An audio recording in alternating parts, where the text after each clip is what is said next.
Muy buena familia de La Teja, nos encontramos hoy con doña Natalia Díaz Quintana, candidata presidencial del Partido Unidos Podemos. ¿Cómo está, doña Natalia? Muy bien, y usted, Rocío, un placer estar con usted acá y con todos los que nos están escuchando. Muy bien, gracias a Dios.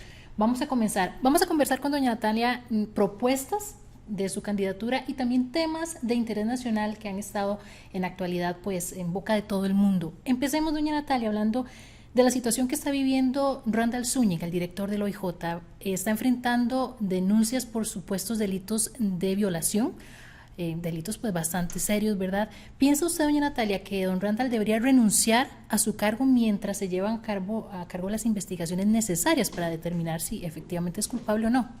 Sí, efectivamente, primero me duele mucho lo que está sucediendo con este caso y en el país, con la ola de inseguridad que estamos viviendo.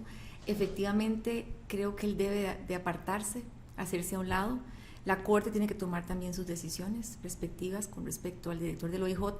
Quiero hacer una salvedad y es no generalizar a la institución dentro de esta situación porque como todas las instituciones públicas en el país hay gente muy buena que trabaja dentro y no podemos decir que por lo que le pase al director del OIJ la institución como tal se desprestigie. Sería lo más terrible que le puede pasar a este país y creo que es importante hacer esa diferencia.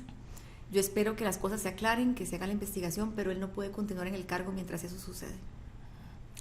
En la encuesta del CIEP que salió hace unos días, se refleja poco apoyo hacia su persona, doña Natalia, un 0,5. ¿Le preocupa esto? No, porque primero es muy prematuro, hay muchos indecisos en este momento, hay que esperar al mes de enero para ver cómo evolucionan las elecciones, la gente todavía está pensando a quién apoyar. Creo que hay que enfocarse en lo que uno puede hacer, en las propuestas, en seguir trabajando con más fuerza. Yo creo que hay que ser pacientes y tomar las decisiones respectivas y para eso probablemente después de la segunda quincena del mes de enero tendremos resultados mucho más viables en la línea de que es pronto, ¿verdad? La votación el 1 de febrero y creo que hay que ser prudentes y esperar.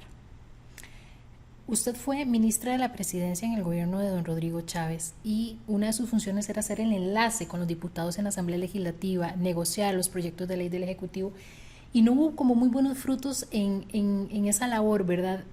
Hay personas que creen que eso deja ver que tal vez usted no tenga el liderazgo para gobernar un país. ¿Qué dice usted al respecto? A ver, yo creo que en ese cargo hice que muchas cosas pasaran. Si usted ve, muchos de los logros que se hicieron dependían de la votación de más de 38 diputados que logramos. Le puedo hablar puntualmente del tema de eurobonos, que es un proyecto país importante que permite el financiamiento del Estado, ¿verdad? Sin eso el gobierno probablemente no hubiera podido seguir adelante. Eso se logró con un acuerdo de más de 38 diputados, jornadas excepcionales que se votó en esos 3 meses, después la sala se lo trajo abajo y no lo comparto, pero bueno, es una decisión que respeto de la sala. Creo que el motivo no es de suficiente peso para traerse abajo una reforma tan relevante. Ahora están en discusión por esa situación, pero se dio la votación después de 25 años. Yo negociaba y conversaba con todas las fracciones. Para mí había que separar las cosas, no me tomo los temas personalmente. Si estuve en un cargo de esos es para hacer que las cosas sucedan. Y dentro de la coordinación que tenía, eso es, digamos, lo que hice, entre otras acciones que no vale la pena entrar acá a decir porque son varios proyectos, de hecho, era Humedal La Culebra, el tema de Circunvalación Norte para poder finalizar la construcción, otro montón de temas importantes, pero lo relevante acá es que uno puede lograr acuerdos y el país requiere de eso. Yo no estoy de acuerdo en seguir echando la culpa a los demás, en los gritos, los pleitos, el irrespeto. No va conmigo, no creo que esa sea la solución al país. Hay que ser firmes, hay que decir las cosas de frente, pero también con respeto, ¿verdad? Y creo que el país está perdiendo ese rumbo, cosa que no veo bien, ¿verdad? Y creo que el país necesita otro liderazgo y sé que yo lo puedo hacer mucho mejor. ¿Por qué decidió alejarse o separarse del gobierno de Rodrigo Chávez? A ver, yo tengo una carrera que empecé hace algunos años ya. He tenido buena experiencia en el sector público, el privado. Llegué a junio del año pasado con la decisión final de hacerme a un lado porque quería continuar con el proyecto que había empezado hacía 6, 7 años con Unidos Podemos. Quiero tomar mis propias decisiones, Rocío. No quiero que un tercero me diga qué es lo que tengo o lo que no tengo que hacer. Creo que el país no está esperando un heredero político, sino un líder, una persona que tiene soluciones propias, que busca su propia manera de gobernar y que va a elegir a su equipo como corresponde, ¿verdad? Tomando en cuenta lo que usted quiere como visión de un país. Entonces, al final, eso me movió a salirme, a seguir con mi proyecto y a tomar las decisiones que necesita Costa Rica. Hay personas que dicen que don Rodrigo es una persona de difícil carácter, eh, machista, autoritaria. Usted lo tuvo muy cerca. ¿Es así, doña Natalia? No tengo ese concepto de él, le soy honesta. ¿Cómo lo describiría? Con él trabajé muy bien, sin problemas, siempre con las diferencias, ¿verdad?, propias de un ministerio con el presidente, porque uno tiene un consejo que dar, el presidente verá si lo toma o no lo toma, pero aparte de eso la relación fue buena, de respeto. Yo salí en muy buenos términos con el presidente, nunca tuve un problema. Realmente le agradezco la oportunidad que me dio, no me arrepiento de haberlo hecho porque realmente fue una oportunidad que me permitió estar aquí donde estoy hoy. Si yo soy lo que soy hoy, ha sido por mi experiencia en el pasado. Esa es una de las experiencias necesarias, aparte de toda la experiencia en el sector privado. Pero no, la verdad es que trabajé bien, ¿verdad? Y creo que eso refleja también el que estuviera por 2 años y 2 meses en la administración.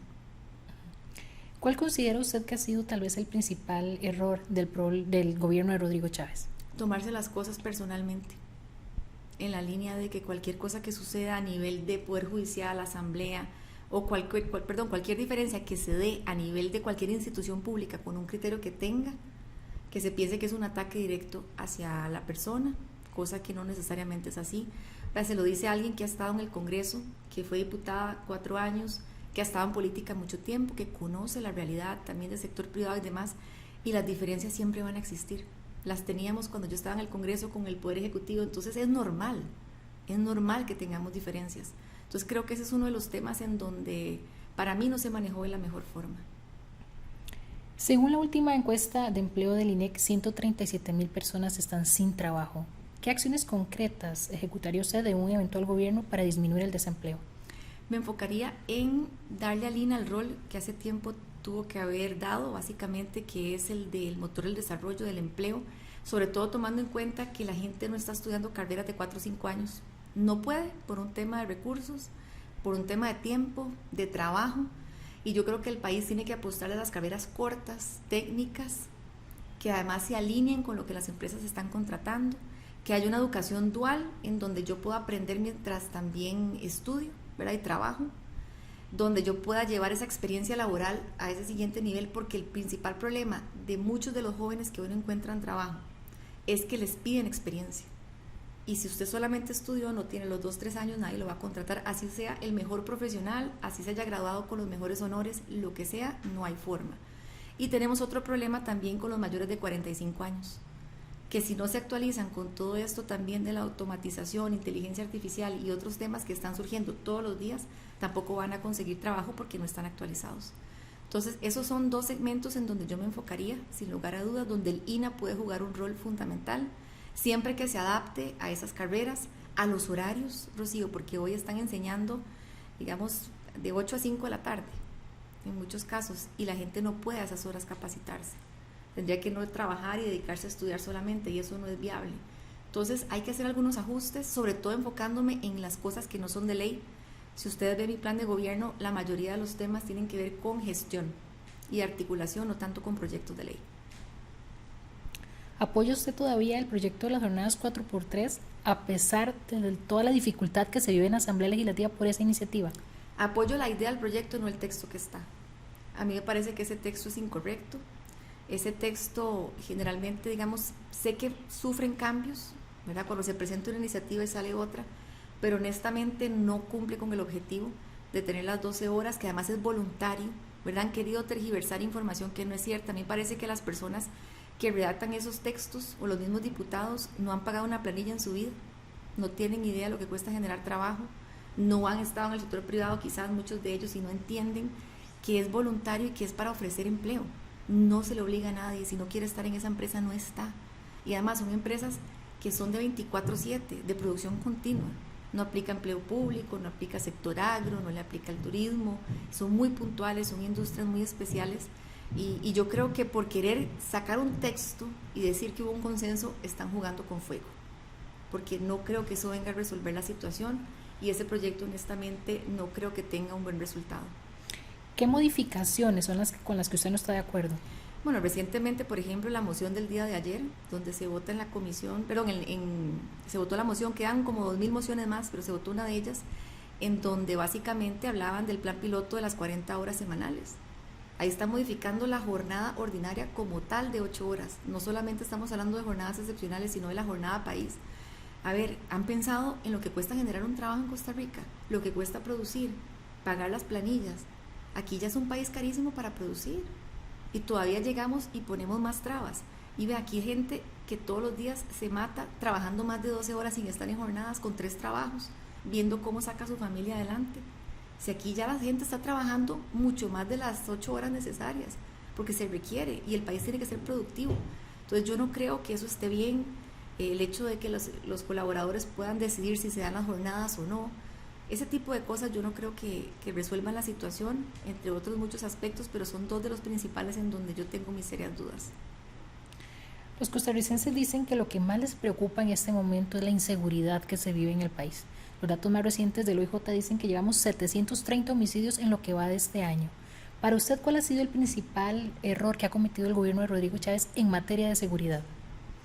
Como le decía anteriormente, el tema de tomarse todas las críticas a título personal. El presidente es la persona que puede resolver este tema de seguridad, que además lo han confundido con justicia. Aquí hay una confusión terrible entre los 2 términos. Justicia es cuando el delito ya sucedió, seguridad es cuando no ha sucedido y yo quiero prevenirlo. Lo que le falta al país es seguridad, no justicia. Justicia hay que reformarlo con leyes, es otra historia. Hay problemas con el Poder Judicial seriosísimos, estoy de acuerdo. ¿Se requieren reformar? Sí. Ahí están los proyectos de ley de prisión preventiva, el de ejecución de la pena que no se han votado.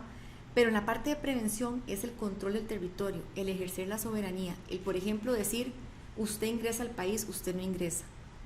El país es soberano. Y hay una ley de migración que permite decir, si alguien tiene un antecedente criminal en otro país, ¿qué está haciendo aquí en Costa Rica? ¿Por qué entró a Costa Rica? ¿Qué está haciendo aquí? ¿Y por qué lo dejaron entrar? El país puede observar y decir, usted no ingresa a Costa Rica. ¿Por qué? Porque cuando la persona ya hace el daño, el problema que tenemos es que esa persona no se puede deportar. Tiene que seguir todo el proceso penal acá. ¿Qué hay que hacer también? Trabajar con gobiernos locales articuladamente a nivel de las cuarterías ilegales, que es donde podemos ingresar y revisar con bomberos, la municipalidad, el Ministerio de Salud, si son guaridas del crimen y quiénes están ahí. Ahí tienen prostitución, trata de personas, hay que entrarle de lleno a eso. Y eso basta a vista y paciencia de todos en el centro de la capital, en los centros de los cantones, de las ciudades, la indigencia. Cuando usted ve un lugar que no está iluminado, que está abandonado, que la gente hace lo que le da la gana y no hay autoridad presente, eso se vuelve una guarida del crimen. Y eso es lo que está pasando con nuestro territorio. Para mí, eso hay que hacerlo, no requiere de una ley y en los primeros 100 días puedo entrar de lleno a ejercer ese control. Sumando otro montón de acciones, por ejemplo, la Casa Presidencial tiene que tener un cuarto de guerra o un cuarto donde nos sentemos presidente, lo que es migración, el Ministerio de Seguridad Pública, alcaldías de las zonas más críticas, por ejemplo, aduanas, todas las autoridades necesarias y decimos, aquí nadie se levanta hasta que se resuelva y caigan los homicidios. Idealmente una tasa de 1 dígito. Hoy estamos en 17 homicidios por cada 100.000 habitantes. Hasta que eso no baje, nos quedamos sábados y domingos monitoreando. Porque es que el trabajo no es de lunes a viernes. Aquí el trabajo es 24/7 y se requiere de ese compromiso.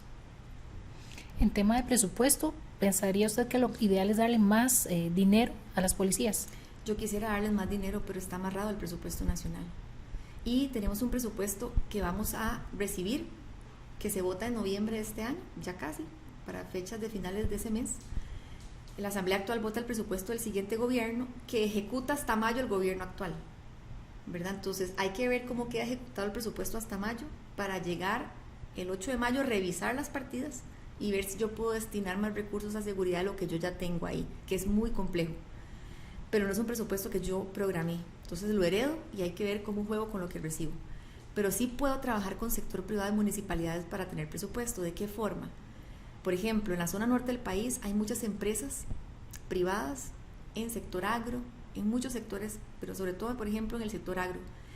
Si agarramos y nos sentamos con ellos en ganadería, agro, tecnología, todo lo que está allá funcionando y les decimos, tenemos que hacer un esfuerzo conjunto, sector privado, gobierno, ciudadanía, para buscar recursos y comprar tecnología y monitorear la zona junto con la Municipalidad de San Carlos y todas las municipalidades que hay ahí en la zona norte para velar porque la frontera no sea tan porosa, hay que hacer esfuerzos con los recursos del sector privado también para comprar equipo. Eso lo puedo hacer con un convenio y puedo trabajar a través de una donación. ¿Qué otra cosa puedo hacer? hablar con los gobiernos locales y preguntar por presupuestos que tengan, o la policía municipal que se financia con los recursos del mismo cantón, con parquímetros, como lo define el Consejo Municipal, y eso no depende del gobierno central, sino de los dineros de los contribuyentes del cantón que decidieron destinar más dinero para una policía. Ahí puedo hacer alianzas, puedo trabajar con los centros de monitoreo que tienen los cantones que tienen más recursos, como San Carlos, Escazú, Belén, que también tiene un centro, perdón, la policía municipal, y también otras municipalidades que tienen centros de monitoreo propios para conectar cámaras de cantones con menos recursos y trabajar de la mano con gobierno central. Ahí podemos resolver muchísimos problemas sin recurrir al presupuesto nacional, sino a través de esas alianzas.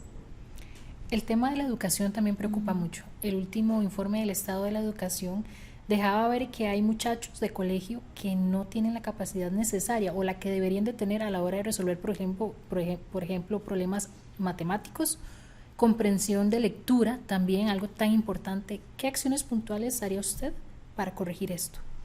Bueno, lo primero tiene que ver con la primera infancia, que hay que empezar a tomar decisiones desde ya. Yo le apostaría la mayor parte de los recursos a eso. Nos hemos enfrascado en discusiones de si el FES es el 1,5% del presupuesto de educación y sube por inflación o no sube. Y nadie está hablando de la primera infancia como una prioridad cuando está dentro del porcentaje global de educación. Nadie discute eso. Y esa es la base del país. Ahí hay que meter recursos. Hay obviamente situaciones con las familias que no todas son funcionales. Entonces, ¿qué me queda? Trabajar con la comunidad y con el centro educativo, que es el lugar donde los niños también pueden tener un apoyo, si en las familias no lo tienen. Ahí hay que trabajar con personas, por ejemplo, pensionadas con experiencia, que podamos buscar y que puedan nivelar a esas personas en materia educativa y ayudar a los profesores en ese proceso a nivel comunitario, que incluya a las familias y que incluya a las escuelas de la zona. Ese puede ser un plan para iniciar en primera infancia, y después con el INA o con el mismo MEP también, o las comunidades podemos también estructurarlo. Con el INA hacemos cursos de nivelación, donde podamos tomar a esas personas, enseñarles a redactar una carta, que no saben hacerlo, no tienen comprensión de lectura en muchos casos, y eso se requiere reforzar también desde esa nivelación. ¿Para qué? Para después alinear las necesidades de las empresas que apoyen en esa formación, pero de ahí en adelante en lo que pueden trabajar directamente en la empresa. Si la empresa sabe que necesita tanto personal en tales áreas, el INA puede formar en esas áreas en específico y ayudar a que esas personas aprendan mientras practican en la empresa, con la condición de que los contraten una vez que terminan de estudiar, y nos garantizamos de que tengan un empleo digno en un plazo inclusive de 9 meses, un poquito más de tiempo. Hoy el sector privado tiene varios programas con fundaciones en donde están formando a programadores y en diferentes áreas en 9 meses de plazo. Y eso sin el INA, eso lo están haciendo solamente el sector privado con fundaciones. Si incluimos al INA, podemos hacer muchísimo por el país, simplemente participando en las iniciativas que ya están operando. El tema de infraestructura vial también es una de las debilidades que tiene el país. Ahorita que está lloviendo tanto, las calles colapsan, los puentes también, y también se une la problemática de las presas. A la gente se le va la vida en las presas, doña Natalia. ¿Qué soluciones propone usted? Bueno, obviamente hay proyectos importantes que vamos a tomar en el mes de abril, revisar dónde están y continuarlos. Yo no voy a hacer un borrón y cuenta nueva de los proyectos que avancen hasta esa fecha, sean del gobierno anterior, de este o del que sea, no importa, porque yo no estoy interesada en decir cuáles son mis proyectos y cuáles no son los proyectos de Costa Rica, y yo voy a tomar lo mejor de todos y voy a decir vamos por acá y voy a continuarlos. Pero en temas de presas no se resuelve con más calles o más carreteras. Es un problema de planificación territorial y urbana. Hay un problema en el país crítico, en esa línea, donde se requiere una articulación mejor con gobiernos locales y a nivel del INBU, de planeamiento, ¿verdad? Planes reguladores, otro montón de problemas que eso sí hay que resolverlos mediante una ley que también está en la Asamblea, que ojalá se vote, de planificación urbana, que en ese proceso está, ¿verdad? Viendo a ver si avanza. Pero aparte de eso, tenemos que enfocarnos en las pequeñas obras que impactan la vida de la gente. Le pongo un caso concreto. El tema de puentes peatonales. Yo siempre pongo el caso de donde yo vivo, en Escazú. Atrás de mi casa hay 2 ríos, Tiribí y Virilla, que conectan con Belén. Y si usted ve la distancia de Escazú a Belén, si usted la ve, digamos, desde mi casa al otro lado, es relativamente corta. Pero yo duro 45 minutos agarrando mi carro, bajando a Lindora y yéndome a Belén. ¿Por qué no conectamos ciudades con esos puentes peatonales para hacer transbordo?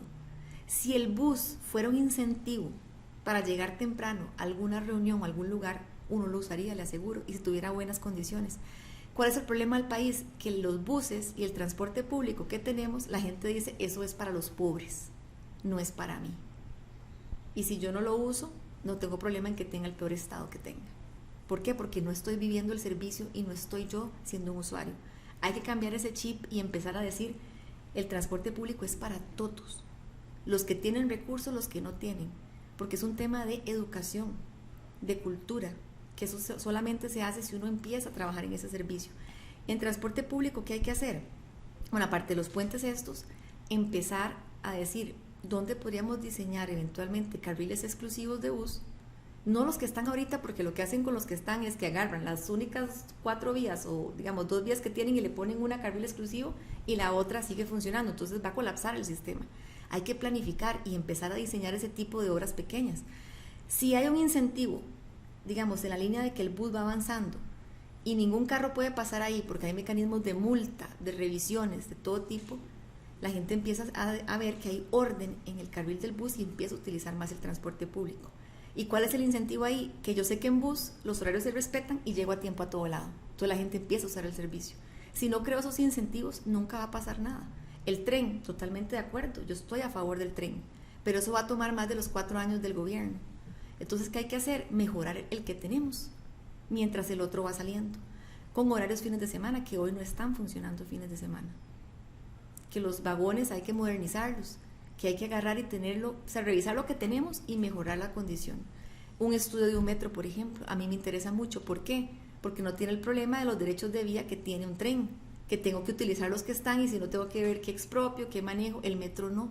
El metro, al ser subterráneo, se maneja desde otra perspectiva. Ese puede ser una salida también y después interconectamos los medios de transporte. ¿Qué otra cosa hay que retomar? Sectorización, el estudio que está, y hablar con los autobuseros y definir cómo podemos ir liberando esos espacios, el ingreso a las ciudades y ordenando el sistema. Hay que empezar por algo. A veces por querer hacer mucho o decir que una gran obra se va a hacer, no hacemos lo pequeño y lo que tiene un impacto. Y finalmente, para no alargarme más, yo haría un proyecto de mantenimiento y de embellecimiento de las ciudades. Con el tema, bueno, CONAVI tiene un presupuesto establecido para las vías, pero hay cosas básicas que tienen que ver, por ejemplo, con demarcación de vías que hoy no tenemos. Iluminación en las calles. Los puentes que hay hoy, todos rayados, descuidados, la maleza crece en las calles, a nadie le importa. Los contratos de mantenimiento de las grandes obras no están.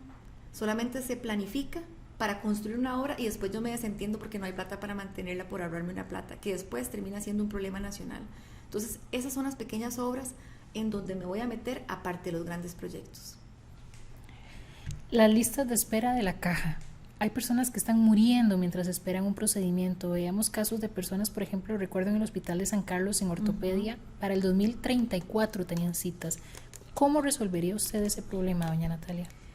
El problema de listas de espera, hay un problema de administración de la institución y de gestión. Es un desorden, pero no solo ahí, en general en la administración pública. Hoy la caja no sabe cuánto cuesta una cirugía. No tienen una contabilidad de costos. No funciona como en el sector privado, que si usted va y se opera, a usted le cobran cualquier insumo que usan para atenderlo. Y lo rebajan del inventario y se lo cobran a usted. En caso la caja no tienen ese sistema. Entonces no se sabe cuánto cuesta nada. Ese desorden se refleja en la mala atención que se da en muchos casos, en las listas de espera, que no hay planificación. Ahí tenemos que hablar de que especialistas el país tiene, porque se habla mucho de que hay que formar nuevos. Un especialista va a durar más de 4 años formándose. Yo no puedo depender de la formación de un especialista, pero sí puedo agarrar a los que están en el privado y decirles, vengan un momento y hablemos. Vamos a empezar a pagarles por productividad. ¿Qué significa eso? Que hoy la caja funciona de 7 a 4 de la tarde. Yo habilito un turno, que es lo que queremos hacer, de 4 de la tarde a 10 de la noche. Y les decimos a los médicos que están en el sector privado, yo le voy a pagar por la cantidad de ultrasonidos y de cirugías que usted me haga. Si me hace 30, le pago 30. Si me hace 15, le pago 15. Entonces hay un incentivo para producir de parte del médico, porque se le va a pagar más, y puede utilizar equipos de la caja para trabajar y sacar la lista de espera. Si nos empieza a ir bien ahí en los 29 hospitales, podemos ampliar el horario y hacerlo de 10 de la noche a 6 de la mañana.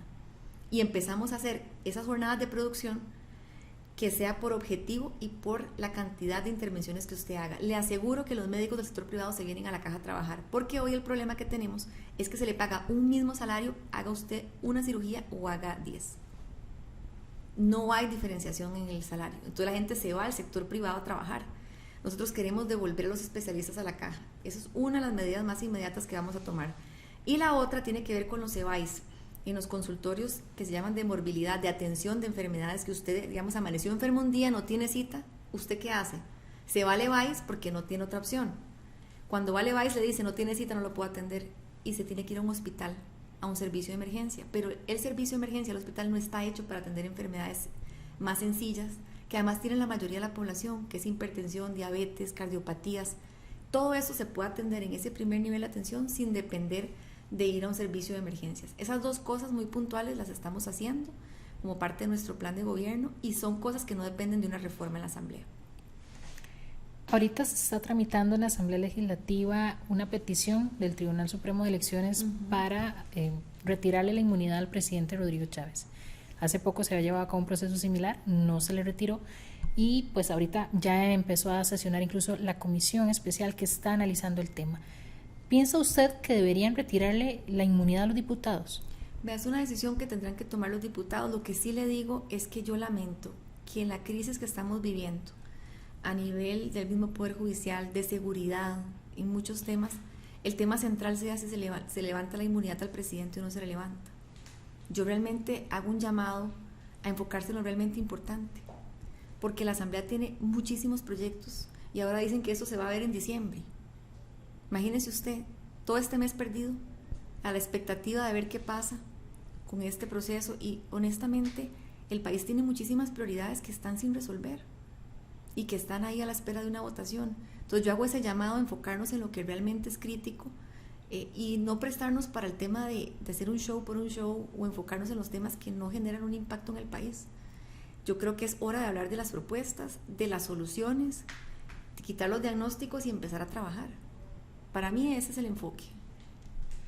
Doña Laura Fernández fue compañera suya de gabinete, ahorita de la candidata presidencial del partido Pueblo Soberano y encabeza las encuestas. ¿Siente usted que ella está preparada para gobernar en un eventual gobierno? Bueno, ella es una muchacha que yo conocí, que llevé al gobierno, efectivamente. Yo la conocí hace aproximadamente unos 10 años, cuando yo fui diputada en la Asamblea Legislativa, la acerqué al gobierno, la presenté al presidente Chávez, ella participó en esta administración. Ella lo que tiene experiencia es en un ministerio, en el sector público, pero no sabe cómo producir, no tiene experiencia en el sector privado. Y el país requiere de alguien que tenga esa experiencia, porque no es solamente haber estado en la administración pública, es cómo hacemos este país más productivo, generamos trabajo, damos las condiciones y se requiere de una persona con experiencia, no solamente en haber estado en un ministerio, que es importante, de acuerdo, pero eso no lo dice todo. Hay experiencia de vida que se necesita en estos cargos y yo creo que yo soy la mejor persona para eso y es lo que le puedo decir, porque realmente no estamos para ir a improvisar con absolutamente nadie. El país requiere de soluciones, como le decía, y no podemos poner a personas que no tienen la experiencia para eso. Yo tengo muchísimos años de estarme preparando y esto requiere de alguien que vaya a hacer y a ejecutar y sepa lo que tiene que ir a hacer. No podemos poner el país en manos de cualquier persona y creo que lo importante es enfocarse en alguien que pueda construir, que sepa qué es lo que tiene que ir a hacer, nombrar a las personas correctas también en los cargos, que la gente participe, sobre todo, Rocío. Vieras qué difícil es cuando se llega a esos cargos y la gente, usted le dice, ayúdeme, participe, y la gente dice, no, yo le ayudo, pero yo no, porque a la ciudadanía no le gusta involucrarse en política. Entonces es parte de un mensaje importante que tenemos que llevar. ¿Por qué? Porque esto yo no lo puedo resolver sola. Yo necesito de equipo bueno y de personas preparadas. Y yo tengo la humildad para escoger eso. Porque gracias a Dios es imposible que yo lo pueda saber todo, ¿verdad? Pero sí sé quiénes son esas personas, cómo podemos manejarlo de una mejor forma y cómo podemos gobernar mejor. Doña Natalia, ¿usted considera que su propuesta política va en una línea de continuismo con Rodrigo Chávez o es de oposición? Yo diría que es una evolución del cambio, no diría que es una continuidad tampoco. Yo no me considero la heredera de Rodrigo Chávez, no soy la heredera del presidente. Yo no podría gobernar dependiendo del estilo o del liderazgo de otra persona. para eso mejor me quedo en mi casa. Yo lo que necesito es gobernar por lo que yo creo que es importante, mis soluciones, hablar con la gente, que quiere apoyarme y decirme aquí estoy, y yo tomar las decisiones. Se lo dice alguien que ha tenido experiencia en la vida, en la parte política, privada, y es que uno necesita, sí, de los consejos, pero al final el que toma la decisión es el presidente, y yo no quiero que un tercero me diga lo que yo tengo que hacer. Yo sé muy bien cómo hacer las cosas, tengo la experiencia, el compromiso, la voluntad, he recorrido este país como nadie de los candidatos que están ahí, y sé lo que está bien y lo que se puede mejorar.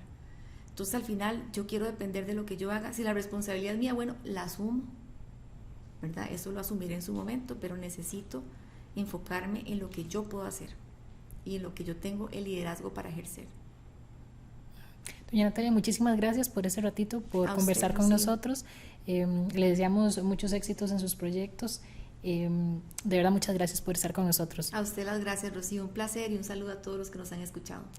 Y muchas gracias a ustedes por haber visto esta entrevista. Les recordamos que estamos haciéndole precisamente entrevistas a todos los candidatos para que ustedes puedan elegir por quién votar basados en la información y en las respuestas que ellos dan a los problemas que tiene el país. Muchísimas gracias.